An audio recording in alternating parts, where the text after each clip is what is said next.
Sabi ko sa inyo, mapapaitim nyo itong ating black print sa pamamagitan ng 20 pesos hanggang pinakamahal na 20 pesos ang sako. So, welcome back sa Mini Dino Park and Eco Garden at ito si Hermes Sunaho. At ngayong araw na ito, ituturo ko sa inyo kung paano padamihin at alagaan ng isa na namang common succulents na sobrang ganda. Ito ay ang Echeveria Black Prince. And sa video din na ito, ituturo namin sa inyo ang isang nakakaibang arrangement na talaga namang mapapawaw kayo sa ganda. So, kung ready na kayo, tutok lang mga ka-MDP.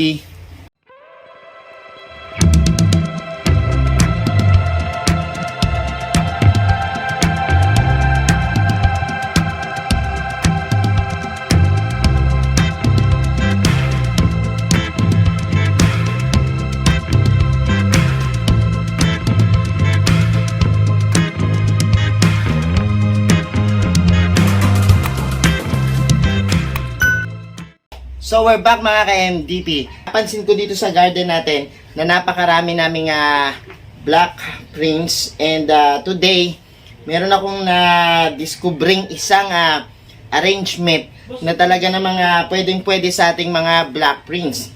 And yung arrangement na to ay tuturo namin sa later part ng ating video. For the meantime, tingnan muna natin yung ating mga Echeveria Black Prints. Okay? So ito ang mga Echeveria Black Prints. Kung mapapansin nyo, mula sa kanyang pangalan, tinawag tong black prince kasi super black nung kanyang mga leaves. So this kind of rosettes. Kumbaga, rosette type tong ating succulents na to. And yan, yung pinaka gitna niya, yung pinaka rosettes niya, yan o, tingnan nyo. May pagka-green siya. Pero alam nyo ba kung paano to mapapaitim, yung black na black? So, ang sagot dyan is yung kanyang araw. And kapag halimbawa hindi naman siya full sun, makikita nyo, nagiging brown siya. Medyo brown siya. And, ayan, nagiging brown yung kulay niya, katulad nito. Ayan, medyo ma-brown siya. Tapos, meron siyang green dun sa kanyang pinaka-rosettes. Ayan. So, kung mapapansin nyo, itong black prince ay napakaganda. Striking yung kulay niya, lalo na kung full sun siya. Dahil itim na itim talaga to. And paano ba to alagaan? Syempre kailangan nyo yung well draining soil. For example, ito ay ginagamit natin dito ay itong ating yan, soil mix. Yan yung ginamit natin na medium para fast draining siya. And yung ugat niya ay makapag-grow sa ating pot. And yan, so mas mabilis lumaki pag nakaka-grow yung ugat niya sa kanyang pot. So sabi ko sa inyo, mapapaitim nyo itong ating black print sa pamamagitan ng araw. Kung halimbawa nakapag-acclimatize na kayo, halimbawa nasanay na nyo yung black prints nyo dito sa lowlands, pwede nyo nang i-full sun yan ng almost 8 hours. So may iba't ibang ito, katulad nito. Ayan o, ngayon nakakakita na ako ng ganitong variety ng black prints. And sa tingin ko parang variegated siya. May pagka ibang klase. Yung like before, yung mga karaniwang black prints talagang black na black lang siya. Pero ngayon parang may mga halo na eh. Lumalabas na yung mga bagong variety ng ating black prints. And ngayon nga nakita ko, napansin ko na yung mga dumadating, may mga parang shaded na kulay yellow tsaka kulay brown yung kanyang mga leaves. So, yan, bago sa ating yan, pero black prints pa rin yung mga yan. And ayun nga, sa pagtutubig naman nito, make sure na tuyo na yung lupa bago kayo magdilig. Like yung tinuturo ko sa previous videos ko na rule of thumbs, salatin nyo, and then pag tuyo na, tsaka kayo magdilig. Ngayon, kung halimbawa sa tingin nyo ay basa pa yung lupa nyo, wag muna kayong magdilig. And, siguro fertilize nyo yung ating black prints kapag yung tingin nyo nakapag-develop na siya ng ugat. So ngayon magre-repat tayo ng mga black prints, okay? For repotting. Magre-repat naman tayo ng black prints. So dito tayo magre-repat sa ganito lang. Usually dapat siguraduhin nyo yung paso nyo is maraming butas Baka kasi mga walang butas yung paso nyo, and mas okay yung mas maraming butas kasi mas makakatulong yung tubig. Tapos pumili kayo ng pot na kasyang-kasya lang yung inyong succulents, kasi pag gumamit kayo ng mas malaking pot, possible na mas malaki yung space na pag-store ng tubig, and hindi kagad siya matutuyo.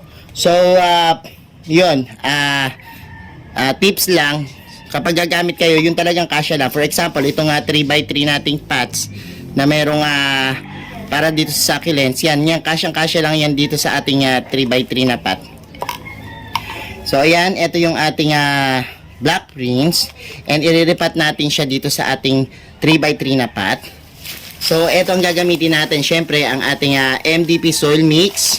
So marami namang nabibiling soil mix na para sa cactus and succulents sa mga agri shop, mga garden shop. So pwede kayong bumili doon, or pwede naman kayong bumili dito sa Mini Dino Park. So ayan, ang gagawin lang natin is tatanggalin natin yung lupa. So yan, tanggalin lang natin yung lupa sa seedling bags. And kung mapapansin nyo, kasi karaniwan, buti ito medyo gritty. Pero kadalasan kasi dun sa mga succulents from Benguet ay medyo clay style siya, and yun yung mahirap kasi nag-i-stack soil yun. So yan, gawin lang natin is tanggalin natin yung ating soil, and then papalitan natin siya ng this one, itong soil mix na tinatawag para sa succulents. So ganyan lang naman siya, and ayan.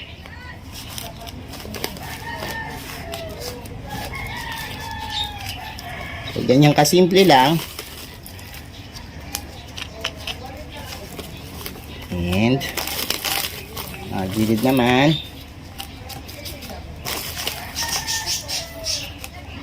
So yan, next kukuha na naman ulit tayo ating Black Prince. So tingnan natin yung medyo, ayan, ito yung sinasabi ko na parang clay yung lupa. Ito, tingnan nyo yung lupa niya, ha. Yan, sobrang clay, ibig sabihin putik yung lupa na yan, eh.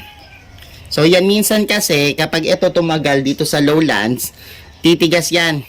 So ito, titigas na tong ating soil, and magiging stock soil na yan, and ang mahirap dyan is hindi na natutuyo ganong kabilis yung kanyang lupa. So kaya itong ating Black Prince, ang tendency kapag naipunan ng tubig, yan yung nagiging cause ng mga sakit, mga punggos, at pagkabulok ng kanyang roots. Ayan, tingnan nyo, Actually, wag kayo matakot kung matanggalan kayo ng mga roots, kasi mabilis naman magpatubo ng roots. Tutubuan din naman yan agad-agad. Ang importante, matanggal yung putik na lupa tsaka yung basang lupa. Okay? So ngayon, ayan, okay na. Ang gagawin natin is tatanim natin siya sa pot na 3x3. Lagyan lang ng soil mix. Siyempre, MDP soil mix gamit namin. And then, butasan nyo lang ng konti. Tapos, ilubog nyo lang siyang ganyan. Yan. Tapos, mga gilid. So, ganun lang. Ganun lang kasimple ang pagtatanim. So, itong inyong bagong tanim na Black Prince, huwag nyo muna siyang masyadong expose sa araw, kasi ito ay nag-acclimatize pa lang. So after a week, lagyan nyo lang muna siya sa shaded na area, tapos wala munang dilig-dilig, ha. Bigyan nyo sila ng 1 week para makapag-adjust, and 1 week para makapag-develop ng roots. And then after 1 week, yan yung pinaka-safe, ha. Yung 1 week, yan ay pinaka-safe para siguraduhin nyo lang na ginamit yung soil mix ay tuyo yung lupa. Pag basa pa yung lupa, yung soil mix nyo, pwede nyo pa siyang ibilad muna bago nyo gamitin, okay? So yun lang. Importanteng malaman na ang dapat gamitin ay soil mix para mabuhay itong inyong succulents na Echeveria Black Prince. Tapos after a week ng pagkakaripat, tsaka nyo pa lang siya i-expose sa araw. Tapos unti-unti. Pwede nga sa unang linggo 4 hours, pwedeng sa susunod na linggo 6 hours na. Basta unti-untiin nyo lang siyang makilala nyo tong ano. And sabi ko sa inyo, yung pagtutubig sa kanya, kapag 1 week na, after 1 week na, para at least nakapag-develop na siya ng roots. So pwede nyo siyang diligan ng full, pero dito lang muna, wag muna kayong magdilig dito sa ibabaw ng echeveria kasi this is a rosette type. Pwedeng maipunan kayo ng tubig doon, at pag naipon yung tubig nyo ay maaaring mabulok yung inyong succulents. So this is a rosette type. Hindi yan katulad ng ibang succulents na kapag dinilig mo, matatanggal kagad yung tubig. Siya mag-stay pa dito. Ang tendency kapag sumikat yung araw at masyadong matindi yung sikat ng araw, possible na mabulok yung inyong marot yung inyong mga succulents. And ang gawin natin, kasi mainit, iinit yung tubig doon, and yun yung magiging simula ng pagkarot, and yun yung iniiwasan natin. So pwede, I suggest na kung meron kayong mga yung pang sa gardening, yung mga hangin, yung pinopot-pot na ganon, pwedeng yun ang gamitin nyo para matuyo yung pinaka-rosette nya kung sakaling madiligan nyo yung pinaka-leaves. Okay? Ako minsan, kapag matagal na, yung sobrang tagal-tagal na dito sa akin, ng succulents at rosette type, yan, dinidiligan ko na yan. Pero I'll make sure na matutuyo yung kinabukasan. Kasi once na nag-stick dyan yung tubig at na laging basa, yan yung possible na magkaroon ng rot, stem rot, tapos root rot, yan. O, pwedeng mapunggos yung inyong mga succulents. So, yun. Yun, after a week, so yan, after a week, tsaka nyo siya ilabas. Sa umpisa, shaded area lang muna, o shaded bright area, tapos sa unang linggo, tapos pagkatapos ng isang linggo sa shaded area, pwede nyo na siyang ilagay sa arawan. Paano nyo paiitimin? So, i-full sun nyo lang siya. Pag talagang stable na siya sa inyo, pwede nyo na siyang i-full sun at makikita nyo yung ganda nung kalalabasan nung kulay nung inyong black prints. Itim na itim yan. Okay? So, dako naman tayo ngayon sa propagation. Sa propagation naman na itong ating mga echeveria black prints, madadali lang naman yan. Pwedeng leaf propagation, pwedeng stem propagations, at pwede rin namang tops propagations. So, eto. For example, itong isang black prints na to, ito ay propagate sa Benguet. And tingnan nyo, kakaiba yung dahon niya. Mas malaki tong isa. Kasi, possible na ito ay leaf propagations. So, sila, nilagay dyan lang yung leaf, tapos tumubo na. Yan, nag-ugat na yung leaf niya, tapos ito. And crested pa yung kanyang naging babies. So, yan. May mga double-headed. Eventually, pag medyo malaki na to, pwede nyo nang ihiwalay itong isang pops na to. Kasi, ang nangyari sa kanya kasi, sa isang dahon, naging crested yung kanyang propagations. So, ito yung dahon niya, ito yung original na dahon Based sa akin nakikita, ito yung original na dahon niya. Tapos, ipinatong dito sa seedling bags. And eventually, nagkaroon siya ng mga pops, nagkaroon siya ng mga anak dito. Ayan. And ayan, so dumami hanggang dito, meron. So yan, pag laki-laki nitong isang plant na to, pwede na natin siyang ihiwalay sa mother plants through stem propagations. Yan. So double-headed yan Pwede yang tanggalin yan, pupugutin natin, and then ihiwalay natin tong baby dun sa mother na plant niya. Okay? So meron ako dito ngayon na nakita, double-headed siya, pero check nyo, pag in-uproot nyo siya, pag in-uproot nyo yung inyong black prints, tingnan nyo, katulad nito, ayan pwede siyang ihiwalay, pwedeng ihiwalay yung baby niya. So ayan nag ano siya dito, spring, tapos ayan. So tingnan nyo lang kung may sugat, kasi pag may sugat, huwag nyo munang itanim, i-air dry nyo muna ng for overnight, ito naman parang wala, humiwalay siya kusa. So, hanap pa tayo dito. Titingin tayo ng mga double-headed. So, ito naman. Ito, meron din sa isang pot. Tatlo siya. Tingnan natin kung paano natin hiwalayin. Check natin yung lupa. Ayun, sinasabi ko sa inyo, putik na putik yung lupa niya, oh. Napakaputik. So, ito, this one is, ayan, oh. Pwede na siyang mahiwalay. May kanya-kanya siyang stem. So, walang problema pag ganito yung inyong mga succulents. Kapag tinubuan na ng mga pops dito. So, don't worry kasi ito, yan. Pwede na. Kaya lang ang problema dito, ito pala. Yan, tanggalin muna natin mga ugat. Papakita ko sa inyo, ha. Yan. Ito ay nag-clamping. So, isa lang yung puno niya, pero tatlo siya. So, ang gawin nyo lang, tanggalin nyo siya dyan. So, ayan, ayan o. So, ito, i-air dry natin kasi baka may sugat. Mabubulok lang kasi, mabubulok lang pag hindi, ha? So, ayan. O, ito namang isa. Tingnan natin. Ayan, natanggal na yung lip. So, ayan. Meron siyang sugat. Yung sinasabi ko sa inyong may sugat. So, ito, i-air dry natin to. Yan. I-air dry natin yan dahil, possible na nagkasugat yan. And, tatanim na lang natin after 24 hours. Okay? So, yan.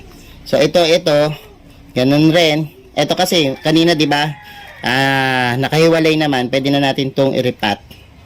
I-repat natin tong isa na to. Together with this and this. Tapos yung itong tatlo natin na to, i-air dry natin yan, ha?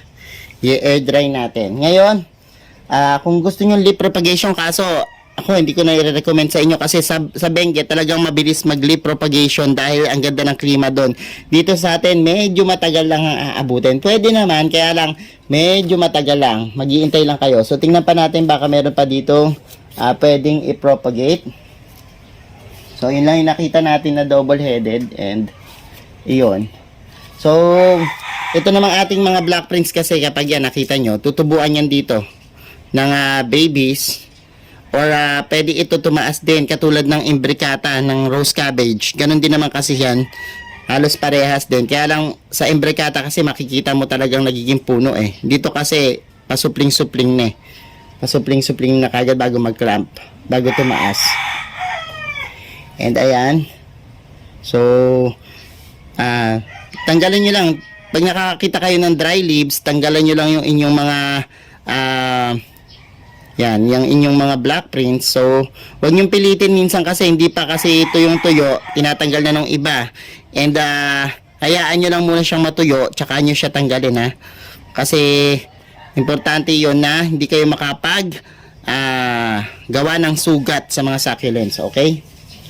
So, ayan, ito, ipopropagate na natin to. Itong mga to, at tatanim na natin kasi safe naman sila. So, ito pa pala isa. So, check natin tong isa. Meron pa pala ditong isa. Check natin tong isa. Kung, ito, okay to. Kasi mas dry yung lupa niya. Ayan, nakita nyo, meron siyang mga pops sa gilid. And, i-check natin to kung kabit to dun sa mother plant na ugat. Pag kabit siya, at tuyo naman. So, ayan. Check natin. So, ayan po. Titingnan natin. Ayun, nahihiwalay naman siya. Yan. So, wala naman siyang nakahiwalay naman siya. And, ito namang isa. Ano natin. So, ayan. Nahihiwalay naman siya. Ayun, medyo, lang. Pero tuyo naman siya. So, yan. Pwede na natin tong itanim. Ayan o, nakahiwalay naman siya. So, itatanim natin to. Kasi ito maliit pa. Pero, pwede na. O, tingnan nyo, ang liit-liit pa pero may ugat na. Look. So, yan lang. So, itong mga dahon naman na minsan natatanggal, yan ay healthy leaves. Kaya, healthy leaf o healthy leaves kung marami. Ayan. Ipatong nyo lang siya dun sa, patong nyo lang siya sa pat. Nakikita nyo, mag-uugat na rin yan. Tutubuan na rin ang ugat. So, it's time for propagation na. And, itong ating, nilagyan natin ng mga MDP soil mix itong ating mga pots para dun sa maliliit. And dito naman yung ating pinaka mother plant na kinuhanan natin. Dito natin lalagay sa malalaki naman. Okay? So, ganun lang din. Para ka rin nag-repat ng succulents. So, repat mo lang siyang ganyan. Tapos, lagyan mo siya ng soil sa mga gilid-gilid niya. And, para So, ayan o. Diba? And, ganun lang naman. So, tapos ito rin, ganun din. So, ayan. So, meron naman natanggal na lip. So, kunin nyo lang yung leaf na yan. At, mamaya i-propagate natin yan. So, yan. Kunin nyo lang.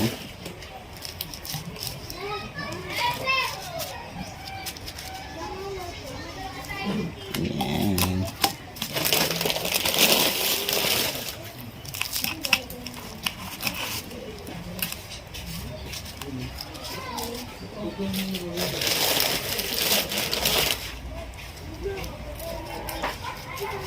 So, ayan. Ngayon naman yung mga babies naman natin, ha. Yung mga nakuha. So, now itatanim naman natin yung ating mga babies na nakuha dun sa ating mother plant. So, ayan. Ayan, air dry na to. And, ayan. Tatanim na natin. Ganun lang din. So, ayan. Babaon nyo lang siya dyan ng ganyan. Tapos, ayan.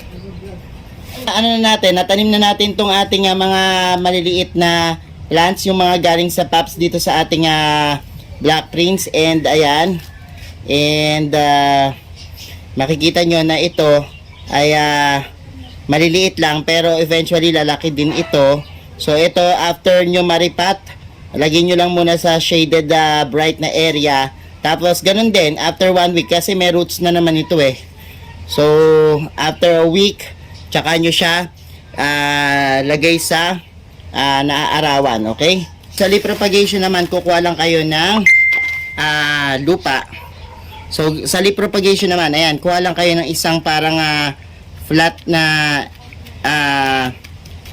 lalagyan, parang basin. Tapos, ihileran nyo lang yung mga nakuha nyong leaves. Diyan sa may pot. Yan, ganyan lang. Patong nyo lang siya, yung mga leaves. Tapos, misting lang. Misting lang. For a week. Tsaka nyo siya misting. And then, sa susunod naman, misting lang uli. So, once a week, imimist nyo lang siya. And makikita nyo, madidevelop dito sa kanyang pinaka leaves, yung kanyang ugat. And then, dyan na rin siya tutubuan. Parang magiging ganito yan. Magiging ganyan, no? So, okay. Ito yung pinaka mother leaf. Tapos, ito yung pinaka tutubo dun sa kanyang pinaka leaf. Okay? So, ganun lang yung ating propagations. And dadami na yung inyong Black Prince. Okay? So, ito naman ituturo ko sa inyo ay ang ating bagong arrangement nung sinabi ko sa inyo. So, hindi ito kokedama, iba to kung akala nyo, this is kokedama, hindi. Pero, papakita ko sa inyo kung paano ko to ginawa. And, wala lang, nagustuhan ko lang yung ganyang trip, yung nakasabit-sabit na mga succulents. And, napili ko kasi, maganda kasi itong Black Prince kasi bumabagay siya dun, yung pagka-brown niya dun sa moss na napili natin, and parang native style siya. So nakita ko itong puno ng parang drip wood natin dito, and naisip ko lang nalagyan itong ating mga nakasabit na succulents, and napili ko itong Black Prince kasi nga ayan, dun sa kulay niya. So ayan, and papakita ko sa inyo kung paano ang paggawa nitong ating mga hanging succulents na Black Prince. Para kakaibang arrangement naman yung inyong magawa, okay? Tayo ngayon ng bagong arrangement ng ating Black Prince. And papakita ko sa inyo kung paano ito kakaiba. This is inspired by kokedama, pero hindi to kokedama dahil napansin ko kasi nung gumawa ako ng kokedama, parang hindi siya pwede sa succulents kasi yung lupa niya ay di ba nagpapalit nga tayo ng lupa? So, ang tendency kasi kapag ginamit mo to sa kokedama, nagiging stock soil yung lupa niya ay tumitigas. And ang gusto natin kasi sa mga succulents is fast draining. Kaya, subukan natin muna. Ito yung naisip ko. And tinry ko. Kasi ito, tingnan nyo yung siya, clay na clay at basang-basa. So sa kokedama kasi ito, binibilog. And yun nga, parang nai-stack yung soil niya dito, yung old soil. And tayo nga, nagpapalit tayo diba ng mga well-drained na soil. So ayan, ang gagawin natin ngayon is, instead of gumawa ng kokedama, parang style lang niya, kokedama, pero actually, ang gagamitin natin ay iba. So papakita ko sa inyo. So tatanggalan nyo lang siya ng lupa, ng soil. Itong ating Black Prince. Tapos kukuha lang kayo ng moss. Yan, tapos ipapadibot nyo lang siyang paganyan. So parang magkakaroon siya ng parang lupa. Yan, tapos gagamit tayo ng syempre MDP soil mix. Tsaka itong ating Benguet soil. Yan, paghahaluin lang natin siya. Hahaluin lang natin yung kanyang mixture. Ito, yan. Paghahaluin lang natin siya. Yan, haluin lang natin siya dito. So, gagamit tayo nung, ayan, gumamit tayo nitong burlap. O kaya yung sako ng mani. Sa mga palengke, mabibili kayo niyan, 5 piso, 20 pesos, hanggang pinakamahal na 20 pesos ang sako. So, yan. Pwede kayong gumamit yan. Tapos, ayan, paghaluin. So, hahaluin lang natin yung ating mga soil mix, tsaka itong Benguet soil. Yan, yung soil mix, tsaka Benguet soil. Okay, ayan po. Paghahaluin lang natin. Tapos, itatanim natin itong ating Black Prince dito sa ating pinaka mixture. Yan, and then pagkatapos niyan, babalutin na natin itong ating Black Prince. Gagamit tayo nitong ating abaka. Ayan. Yung abaka natin, yun yung gagamitin natin sa pagbabalot. So, yan. Simulan na natin So, ganyan lang yan. Tapos, babalot natin ng paganyan.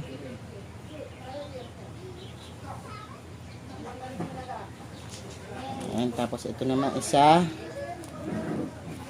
Ayan. So, ibabalot natin yan din dito.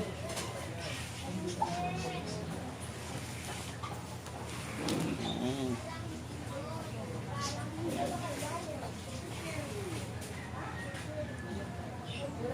Ano na natin yung ating so, ayan, balutin na natin siya.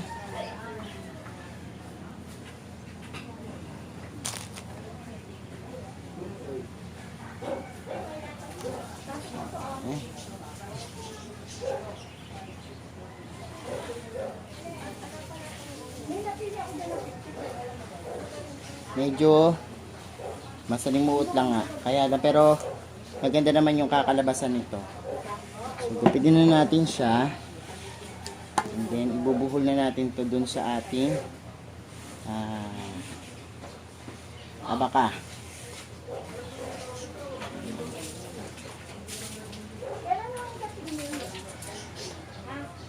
So, kapag yan,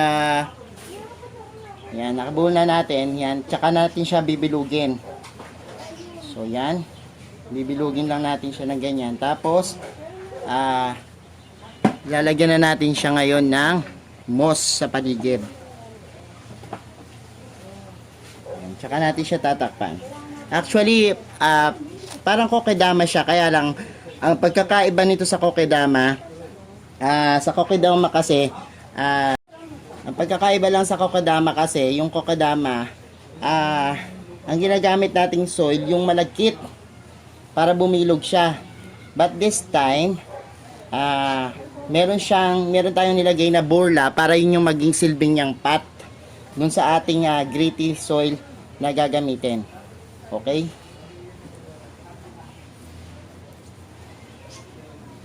So, yan. So, parang kokedama siya, pero actually, kakaiba siya.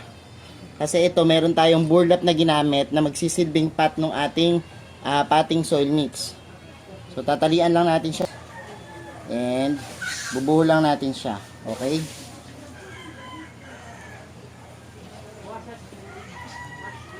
Ayan. Tapos, kapag meron na siya natatanggal, tapal-tapalan nyo lang siya. Okay? Tapalan nyo lang ng moss kapag medyo natanggal na.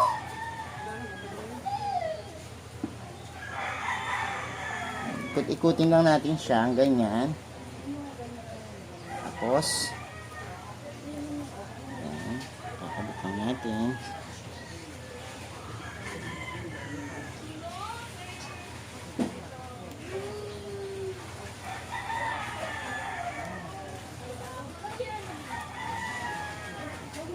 Ayan.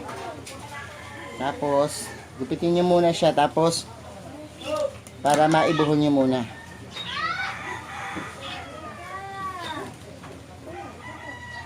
Bubuhol muna natin siya.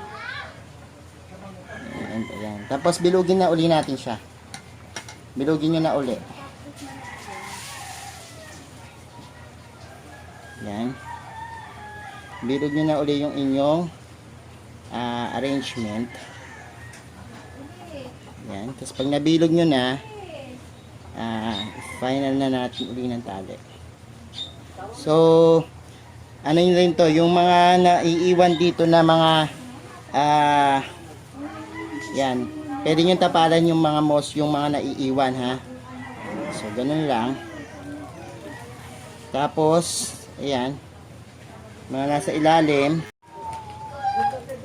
So, ayan, nabilog na natin and atin itong tatalian.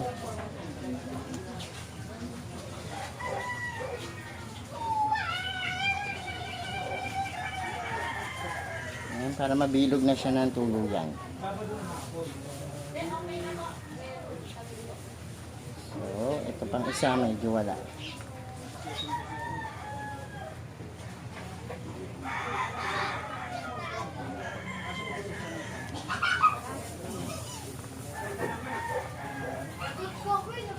So, ayan lang. Mabibilog na siya and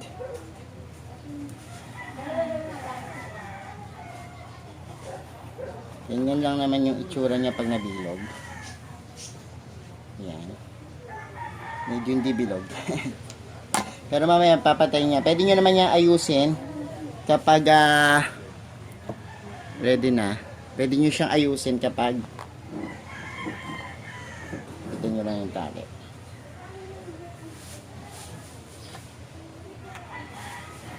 Yan. So, yan. O, di ba? Medyo bilog na siya. So, yan. Ang gagawin natin ngayon is, lalagyan na natin siya ng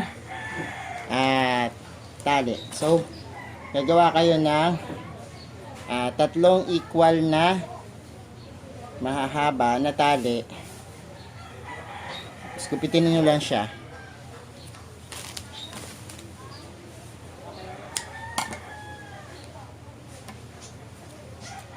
Yan, okay?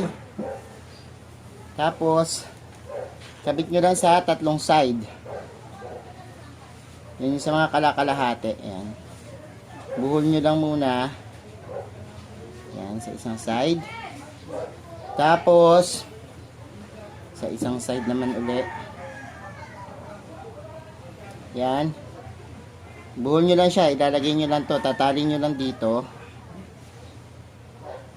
Tapos, dito naman sa may kabilang side, tatali nyo rin dito. So, yan lang. And, ayan. So, yan lang natin to. Ay, ng tatlong pinaka tali. So, yan. Tatali lang natin siyang ganyan, oh. Ganito lang natin, oh. So, tatali lang natin siya ng ganyan. Tapos, so, okay na. So, ito na yung ating ginawang yan. Ginawa nakatali. And, sabit na natin. Yung black prints na nakahang, and yan. Hanapan na natin siya ng pwesto. So, dito natin siya lalagay. Yan. Yan. So, yan. Kasama na nung ating mga... Ilagay nyo lang siya pag nakita nyo tuyo na tong paligid. And basahin nyo lang siya. Pwedeng isoak. Pwede rin na mga spray ng basang-basa. Tapos, isusoak lang. Pwede. So, yan. Yun yung ating ginawang arrangement para sa ating black prints. Kasi bumagay siya dun sa kanyang kulay na black. Tapos, yung kanyang parang native style na kanyang parang native style na effects. O, diba ang ganda-ganda niya? Nakahang lang siya. Tapos, yan.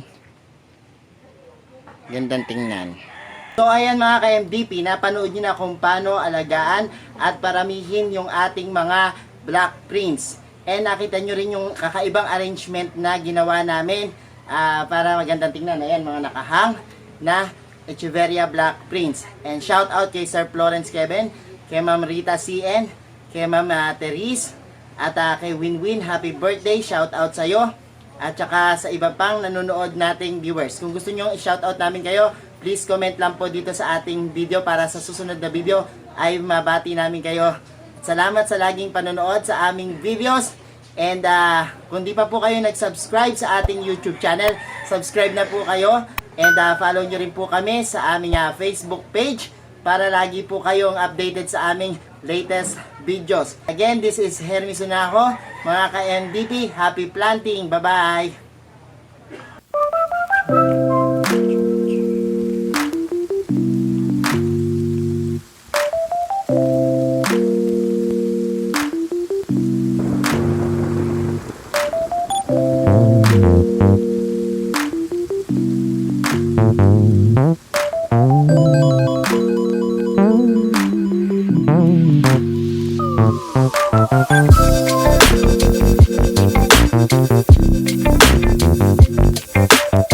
Thank you.